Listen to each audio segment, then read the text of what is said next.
com o tema Flores para os Vivos. Neste versículo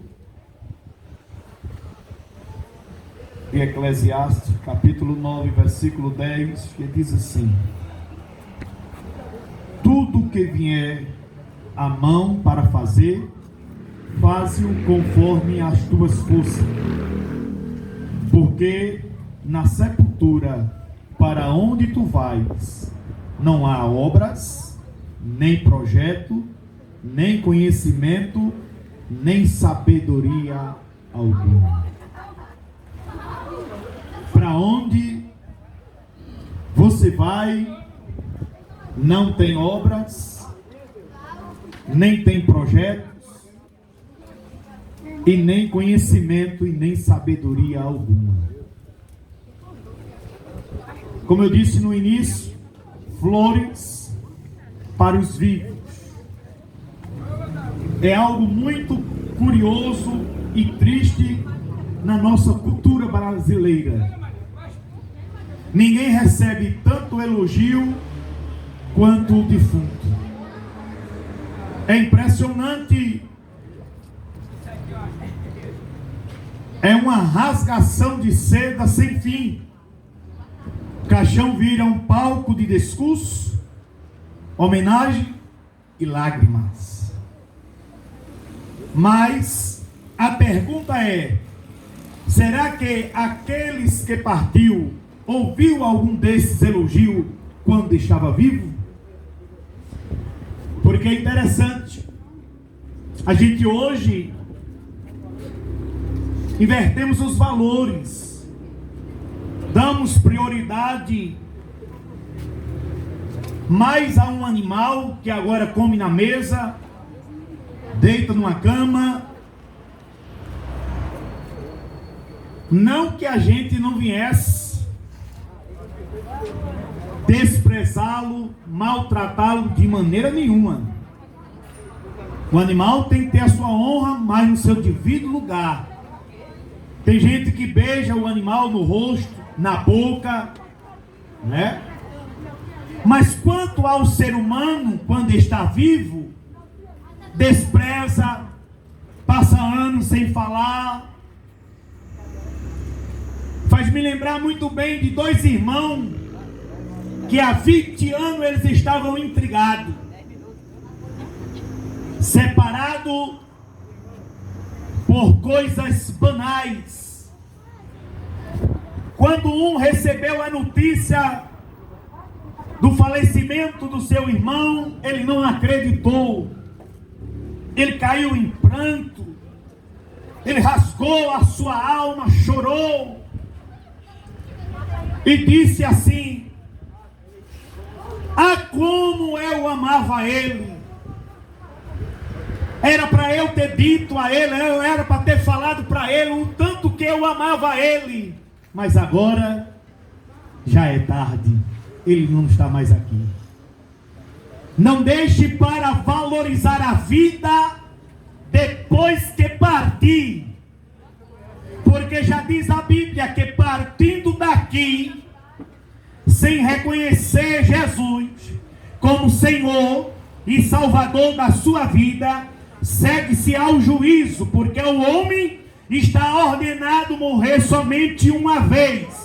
O ser humano não tem aquele adágio popular como gato, tem 7 vidas, não. Você só tem uma vida, eu só tenho uma vida, e eu tenho que valorizar ela na presença de Deus, honrando o pai, honrando mãe, filho obedecendo a pai, obedecendo a mãe, para que os dias de vida sejam prolongados sobre a terra.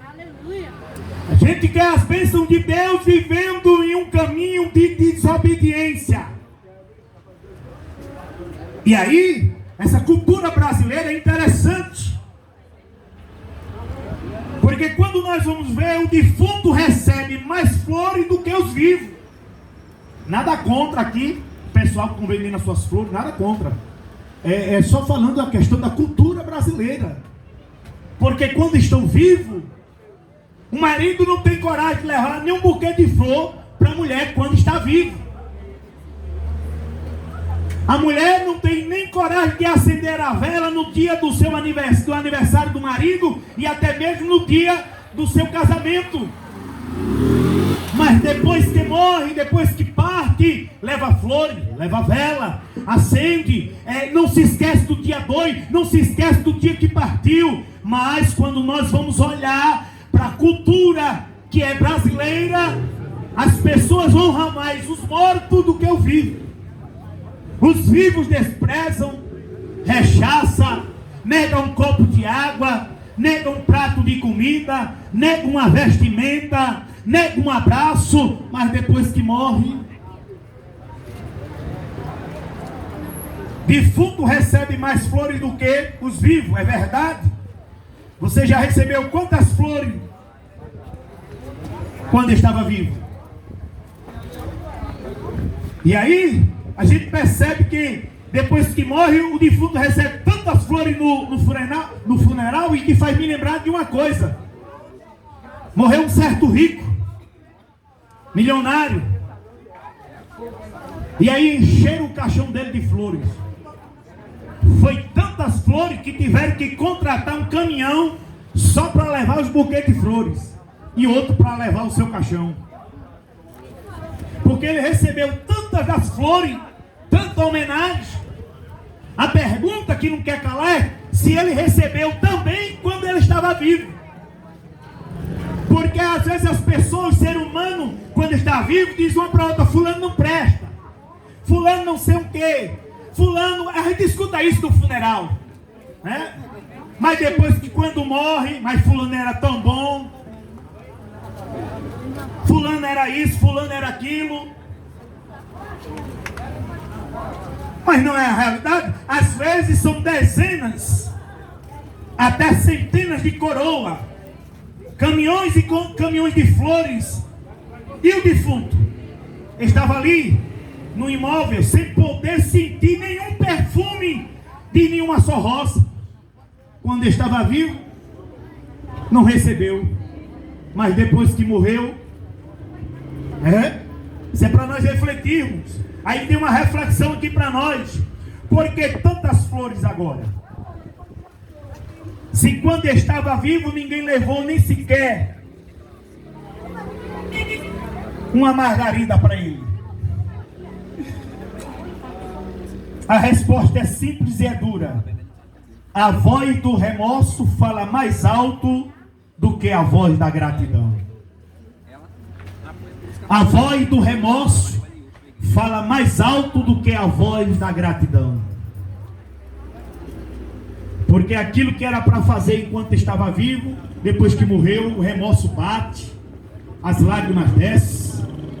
Mas está dizendo aqui o versículo de Eclesiastes, capítulo 9, versículo 10: tudo que vier à tua mão, fazes conforme as tuas forças, porque na sepultura, para onde tu vai, não haverá, não há obras, nem projeto, nem conhecimento e nem sabedoria. Para onde a gente vai? Para a sepultura, voltando ao pó novamente, a matéria ao qual veio. E eu sempre costumo dizer: a terra que você pisa hoje dentro do cemitério será você pisado amanhã. Por isso que o ser humano não pode se meter a besta e nem pinar o nariz, porque nós somos pó. E esse lembrete deixou Deus para Adão: olha, Adão, lembra-se que tu és pó, e ao pó tu tornarás. Pronto, eu e você somos que pó. O pó que anda, o pó que corre, o pó que chora. E tem mais uma coisa: esse pó só está de pé por causa do sopro de Deus. Quando soprou nas narinas do homem, colocou o pó em pé. Mas depois que o vento descer, depois que o vento for embora, o pó desce à terra novamente. Aqui eu quero concluir nesse segundo ponto, como o elogio tardio não consola ninguém. O brasileiro tem a mania de elogiar depois que a pessoa morre. Mas os elogios que não são ditos em vida não tem valor eterno. Sabe por quê? Porque quem precisa ouvi-lo está vivo hoje. Hoje. Jesus não esperou Lázaro morrer para dizer que o amava. Ele envolveu, se importou, chorou com os que choravam, amava em vida, até que realmente era importante. Até realmente importante. Aqui, a gente observa algo, que é só uma saudação aqui, que eu já estou resumindo ela. O remorso é mais amargo do que a saudade. O remorso, quando o coração diz: eu devia ter feito, mas não fiz. Eu devia ter dito, mas me calei. Eu devia ter amado mais, mas deixei para depois. A saudade é inevitável, mas o remorso é opcional. E aí a diferença entre os dois é que você faz quanto à vida. Aí então vai a aplicação para nós. Faça as pazes, perdoe, agradeça, sirva, porque amanhã pode ser tarde demais. E quando o nunca mais chegar, não há flores nem palavra que desfaça o silêncio da morte. O problema não é o defunto receber flores, é os vivos nunca ter recebido. O problema não é o defunto receber flores, não tem problema nenhum. É cultura da nossa nação brasileira, mas que a gente possa valorizar os que estão vivos. Porque aqui eu faço um apelo final agora. Talvez o Espírito Santo esteja te lembrando de alguém. Alguém que você precisa visitar, abraçar, perdoar, ajudar. Simplesmente dizer: eu te amo. Não espere o caixão. Não espere o funeral. As flores são para os vivos. Valorize hoje, antes que nunca mais chegue. Então, que pais valorize os filhos e a esposa. E que a esposa valorize os filhos e o marido que tem. Porque quando a morte chegar, que levar um dos nossos entes queridos, que nós não estamos sujeitos a isso, né? Eu me lembro que, entrando dentro do cemitério Senhor da Boa Sentença, uns anos desses passados, o padre celebrava a missa lá dentro, e eu entrando no meio mesmo, o padre dizia assim: olhe, você tem que estar preparado até mesmo para morrer. Eu não sei de como o povo não se levantou e não correu. Eu escutei isso da boca de um padre celebrando a missa dentro do cemitério Senhor da Boa Sentença, e eu vi palavras deles duras, de grande realidade, que me confrontou e mudou até a maneira de pregar de frente ou dentro de um cemitério. Se um padre dentro do cemitério estava dizendo: olha, você tem que estar preparado até mesmo para morrer. E aí, a gente se prepara para tudo, menos para morrer. Está vendo aí? A gente se prepara para o casamento, para o noivado, para o namoro, para ter a casa, para ter o carro, para ter a moto, para fazer a universidade, cursar, virar doutor, doutora. Nada errado contra isso. Não. Estude. Mas o problema é que as pessoas não se preparam para morrer.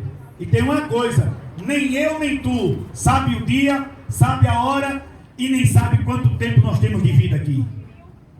Por isso temos que estar com a vida preparada diante de Deus, porque a qualquer momento, a qualquer hora, um de nós vamos partir daqui, porque a nossa vida é como vapor nessa terra. Que Deus abençoe e ajude a cada um, aos comerciantes que aqui estão, que Deus continue abençoando as vossas vidas. e aqueles que perderam seu ente querido, seja consolado pelo Espírito Santo de Deus. Deus abençoe.